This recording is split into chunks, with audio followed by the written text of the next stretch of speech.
Assalamualaikum. Hai semuanya. Berjumpa kembali di Kak Eslina Channel. Hari ni saya nak memasak apa ya? Saya nak masak resepi yang pedas-pedas. Macam ni.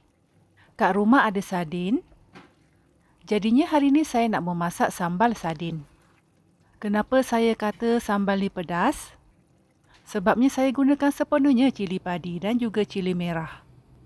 Nak tahu macam mana cara saya menyediakan resepi ini, kenalah tengok sehingga selesai. Macam biasa, mula-mula saya akan sediakan bahan-bahannya. Saya nak kisar bahan-bahan sambalnya. Mudah sahaja. Masukkan 1 biji bawang besar.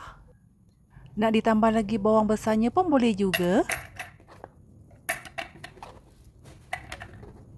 Kemudian masukkan pula bawang putih. Dalam 4 ulas macam tu. Lagi saya akan tambahkan pula cili merah. 2 biji sahaja. Yang paling penting cili padi. Cili padinya kenalah banyak. Lebih kurang 1 mangkuk. Cili padi ni banyak jenis. Saya gunakan cili padi yang ditanam sendiri di rumah. Boleh je gunakan cili padi kegemaran masing-masing ataupun pilihan masing-masing. Tak semestinya cili padi macam saya ni. Gunakan je cili padi yang ada dekat rumah. Kemudian semua bahan-bahan ini kenalah dikisar. Tak adalah kisar sehingga lumat. Kasar-kasar sedikit. Teruslah dikisar semua bahan-bahannya sehingga agak lumat. Macam ni sahaja saya kisar bahan-bahannya. Nampak agak kasar-kasar sedikit. Okey, dan ni ketepikan seketika. Seterusnya masukkan minyak masak secukupnya ke dalam kuali. Saya nak goreng kentang. Sambal sardin ni saya nak tambahkan kentang. Potong kentang tu agak nipis-nipis sedikit. Nak dilebihkan kentangnya pun boleh juga.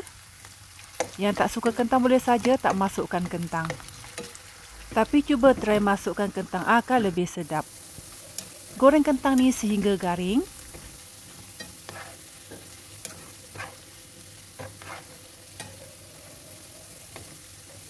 Kentangnya pun dah digoreng garing macam ini.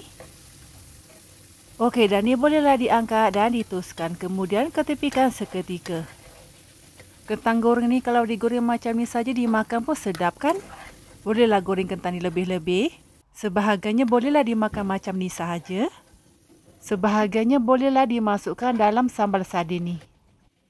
Ketepikan seketika kentang gorengnya. Kemudian saya nak goreng pula sardin. Saya gunakan ikan sardin 1 tin yang besar. Kalau rasa-rasa tak cukup boleh saja ditambahkan lagi ikan sardinnya. Buka 1 tin lagi. Nak goreng ikan sardin ni sememangnya renyah sedikit. Merecik-recikkan minyaknya. Cikkan je apinya. InsyaAllah tak adalah merecik sangat. Ataupun boleh saja ditutup kualinya. Saya gunakan api kecil sahaja semasa menggoreng ikan sardin ni. Jadinya sememangnya kurang merecik. Ikan sardin ni boleh saja dibalikkan beberapa kali. Supaya ianya garing. Jadinya sambal sardinnya akan lebih sedap. Kalau nak digoreng sebentar saja pun boleh juga. Tapi cuba try. Goreng ikan sardin ni sehingga garing. Sememangnya sambal sardinnya akan lebih sedap. Cumanya kenalah bersabar. Okey, dan ni ikan sardinnya pun dah garing. Bolehlah diangkat dan diketepikan seketika. Gunakan saja lebihan minyak masak yang ada. Masukkan pula bahan-bahan yang telah dikisar tadi. Masukkan ke semuanya. Kacau-kacau sehingga sambal ni nampak macam pecah minyak sedikit. Kalau rasa minyaknya kurang boleh saja ditambahkan lagi minyak masaknya. Tapi saya rasa dah cukup dah macam ini saja. Nanti berminyak sangat pula kan. Okey dah lah macam ni. Masukkan pula garam secukupnya. Kemudian gulanya pula secukupnya juga.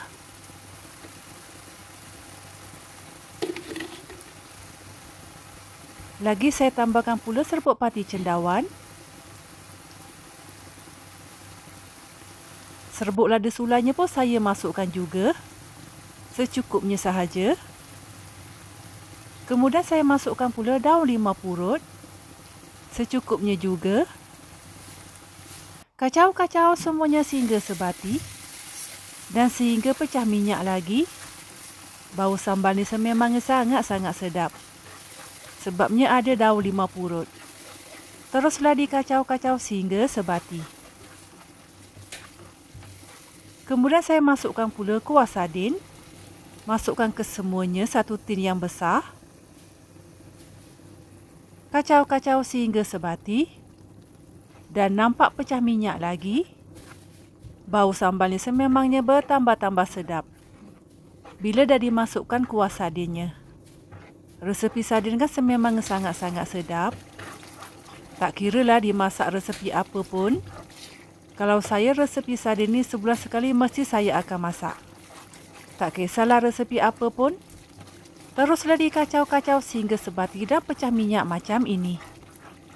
Dah nampak pecah minyak kan?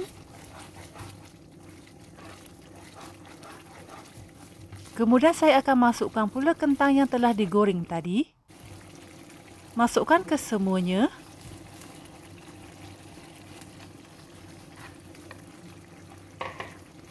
Bolehlah dikacau-kacau sehingga sebati. Aduhai, sambal ni bertambah-tambah sedap kan nampaknya. Sememangnya sangat-sangat sedap. Kemudian masukkan pula ikan sardin yang telah digoreng tadi. Masukkan ke semuanya juga. Masukkan di celah-celah sambal supaya ikan sardinnya akan lebih sebati dengan sambal. Nak susun-susun macam ini pun boleh juga. Ikutlah cara masing-masing. Kemudian biarkan seketika.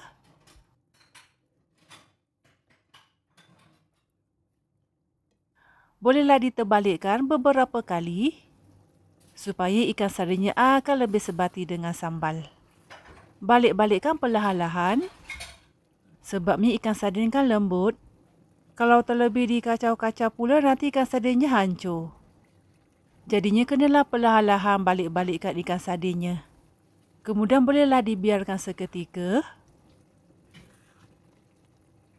Cuba rasa sambal cukup masin dan manis tak? Boleh je ditambahkan lagi garam dan juga gula, ikutlah cita rasa masing-masing. Nampaknya sambal sardin yang mudah dah siap. Senang je kan nak masak sambal sardin ni. Cumanya pedas. Bagi sesiapa yang suka makan pedas-pedas, sila-silakanlah cuba resepi ni. Rugi sangat-sangat kalau tak cuba. Makan nasi panas-panas dengan lauk macam ni saja pun dah cukup. Tambah telur dadar. Confirm menambah nasi. Selamat mencuba. Terima kasih.